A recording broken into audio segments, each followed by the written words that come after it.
Hey, good evening, good morning, good afternoon. Hope you're doing well. Hope you're having a great start to your week. Happy Monday to you. I wanted to present before you a very well-known passage of scripture spoken by Moshe Hanavi, Moses the prophet, in Exodus chapter 5, verse 1, the very famous words that he uttered unto Paro, let my people go. And I want to show you a different translation. So I'll read in English first. So it says, and afterward Moshe and Aharon came and said to Paro, thus said Adonai Elohei Yisrael, let my people go, that they may celebrate to me in the wilderness. And so in the Hebrew, that is Shalach et Ami. And typically it's translated as let my people go. But in this particular phrase, I want you to remember the word Shalach. And what Shalach means is it can mean a myriad of things. Now, in biblical Hebrew, you have something called the binyanim, the seven binyanim, or the seven buildings, the seven structures. And these are different verb conjugations. And depending on what conjugation these verbs fall under, because they won't fall on seven like every single time. But essentially, depending on if it does fall in one or two or what have you, or three, it will affect the meaning, it will affect the definition. So in this particular passage, shalach, it falls under, it is also a PL. That's one of the verb forms, a PL. And so essentially it can mean to send off, to send away, to shoot forth. For those interested in deliverance, it can mean to cast out, but it can also mean to divorce.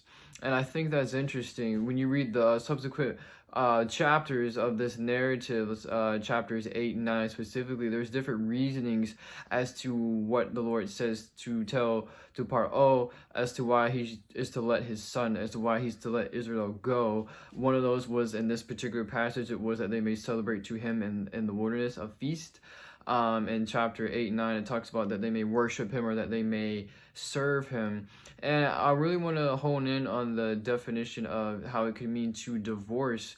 But first, I think I need to establish that Egypt, when you break it down etymologically in the Hebrew, you come across the word matsur.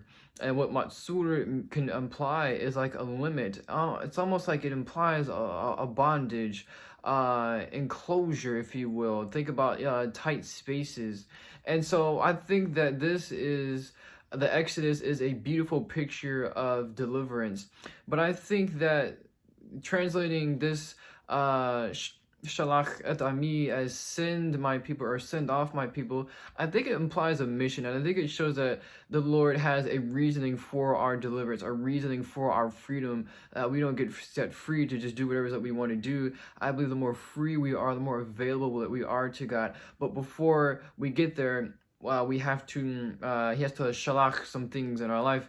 We have to be able to divorce certain things, and divorce in the sense of come out of agreement with certain things. And I think that that was one of the things that we consistently read about in the books of Moses, is getting Israel to come out of agreement with the lifestyle that they were in for so long, which was slavery, it was bondage. And it was to the point that even when they were out of it, they romanticized the situation that they were in, because in this particular process, they were learning not only to trust God, but they were also learning to trust God through this man named Moses, who supposedly was sent to them from God.